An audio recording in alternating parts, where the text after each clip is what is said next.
Good morning students. Now start science class.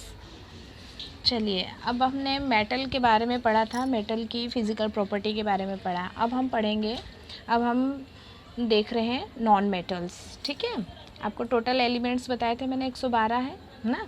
112 में से कितने मेटल है कोई बताएगा? 112 का 80% निकाल लीजिए, वो मेटल है, और रेस्ट ऑफ नॉन मेटल और मेटलॉइड्स। चलिए, non metals are found in all state of matter is solid, liquid and gas. जो नॉन मेटल होते हैं वो तीनों स्टेज में पाई जाते हैं, तीनों फॉर्म में पाई जाती है, solid, liquid and gas.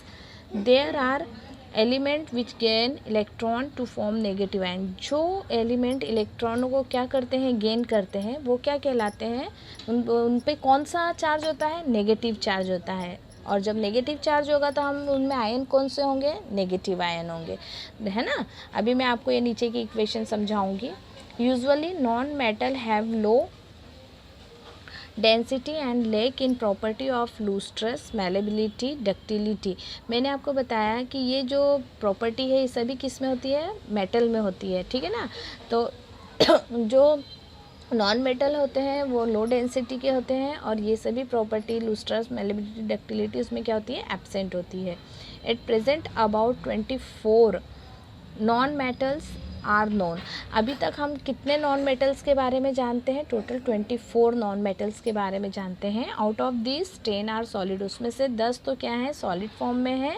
1 is liquid form. तो लिक्विड फॉर्म में कौन सी नॉन मेटल है, ये सब आपको ध्यान रखना है। ब्रोमीन, ब्रोमीन क्या है? एक नॉन मेटल है जो कि लिक्विड फॉर्म में पाई जाती है, ठीक है। ये एक्सेप्शन केसेस हैं। And the remaining 11 are gases at room temperature. और जो बचे हुए 11 हैं वो क्या है? रूम टेम्परेचर पर गैसेस फॉर्म में पाए जाते हैं। अब देखिए, जो नेगेटिव आयन है वो कैसा है? क्लोरीन। क्लोरीन क्या करता है? एक इलेक्ट्रॉन को किसी से लेके किसी और एलिमेंट से गेन करता है, लेता है, और एक इलेक्ट्रॉन ले रहा है। तो देख रहे हैं उसमें क्या, कौन सा चार्ज लगा हुआ है? Chlorine Cl। जो Cl के ऊपर है वन नेगेटिव चार्ज लगा हुआ है ना। तो मतलब ये एक इलेक्ट्रॉन ले रहा है। अब एक इलेक्ट्रॉन ये किसी से ले रहा है तो इस पर कौन सा चार्ज होगा? नेगेटिव चार्ज होगा, है ना। तो हम इसे क्या कहेंगे? Negative ion. जितने इलेक्ट्रॉन ये गेन करेगा उतने इस पर नेगेटिव साइन होंगे, और ये इलेक्ट्रॉनों को जो भी एलिमेंट गेन करेगा उस पर कौन सा चार्ज होगा? नेगेटिव चार्ज होगा। मतलब ये नेगेटिव आयन होते हैं, ठीक है। ऐसे ऑक्सीजन, ऐसे सल्फर। चलिए, अब physical property of non metal. Physical property of non metal. Non metal are known for strength. They are, देखिए, usually lustreless, dull, except graphite and iodine. देखिए, ये जो है क्या होते हैं, इनमें लूस्ट्रेस की प्रॉपर्टी नहीं होती, मैंने आपको पहले ही बता दिया। कुछ एक्सेप्शन केसेस हैं जैसे ग्रेफाइट और आयोडीन, ठीक है। और ब्रिटल इफ़ सॉलिड। देखिए, मतलब ये क्या है? क्या ये सॉलिड? मैंने आपको बताया ना, तीनों फॉर्म में पाए जाते हैं, solid, liquid, gas. Bad conductor of heat, ये क्या है? हीट के बेड कंडक्टर हैं। Bad conductor of electricity. लेकिन ग्रेफाइट जो है एक्सेप्शनल है, ये गुड कंडक्टर है। नॉन मेटल होने के बावजूद भी ग्रेफाइट जो है इलेक्ट्रिसिटी का गुड कंडक्टर है। ये सब आपको ध्यान रखना है।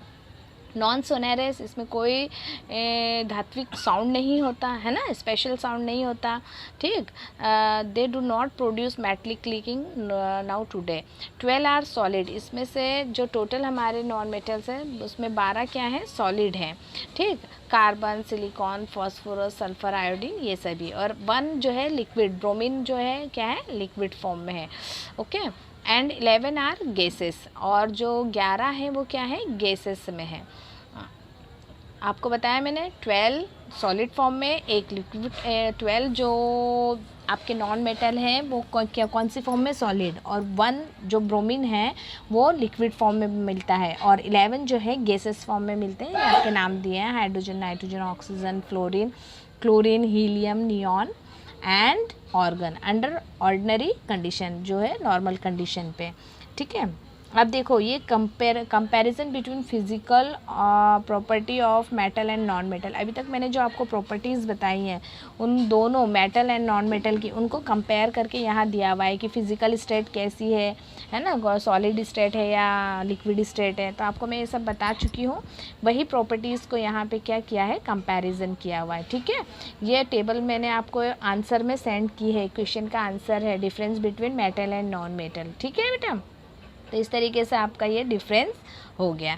अब हम पहला जो नॉन मेटल है उसको हम पढ़ रहे हैं carbon. Carbon a non metal is one of the most important and widely distributed element on.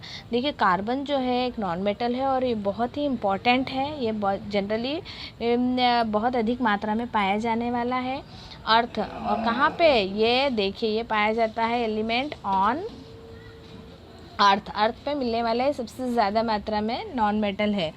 It occur both in free and combine state. ये फ्री स्टेट में भी पाया मिलता है और कंबाइन स्टेट में भी पाया जाता है। In free state it is found as diamond, graphite and coal. Free मतलब स्वतंत्र अवस्था में ये किस में पाया जाता है, डायमंड, हीरा, ग्रेफाइट और कोल में। In combine state it is found in earth crust in the form of limestone. और कंबाइन स्टेट में ये कहाँ पाया जाता है, अर्थ क्रस्ट में। किस फॉर्म में, लाइमस्टोन के फॉर्म में। In living beings like animal and plants, it is found in combined state at carbohydrate, protein and fats। और combined state में plant animal में किस फॉर्म में पाया जाता है, carbohydrate, fats, protein. In the atmosphere it is found in combine form carbon dioxide. और atmosphere में कंबाइन फॉर्म में कार्बन डाइऑक्साइड की फॉर्म में मिलता है। About 80% of all know compound have carbon. और अभी तक जितने भी कंपाउंड मिले आप जानते हैं उनमें से लगभग 85% जो है कार्बन के कंपाउंड्स हैं। A fact due to which a separate branch of chemistry is devote to study of carbon compound and it's known as organic chemistry. देखिए इस कार्बन के इतने अधिक 85 जितने भी हम आज तक कंपाउंड जानते हैं उनमें से टोटल जो एलिमेंट कंपाउंड के 85% जो है कार्बन के कंपाउंड्स हैं। और इसकी स्टडी के लिए एक अलग से ब्रांच बनाई गई है और उस ब्रांच को हम किस नाम से जानते हैं, ऑर्गेनिक केमिस्ट्री के नाम से जानते हैं। ऑर्गेनिक केमिस्ट्री आप बड़े होंगे तो पढ़ेंगे बेटा कि ऑर्गेनिक केमिस्ट्री में कार्बन एंड उसके कंपोनेंट्स, कार्बन एंड कंपोनेंट्स को हम क्या करते हैं, स्टडी करते हैं। ओके, तो ये आपके नॉन मेटल की भी फिजिकल प्रॉपर्टी क्या हुई, कंप्लीट हुई। ठीक है, मेटल हो गया, मेटल की फिजिकल प्रॉपर्टी हो गई, नॉन मेटल हो गया, नॉन मेटल की फिजिकल प्रॉपर्टी हो गई, दोनों का कंपैरिजन हो गया।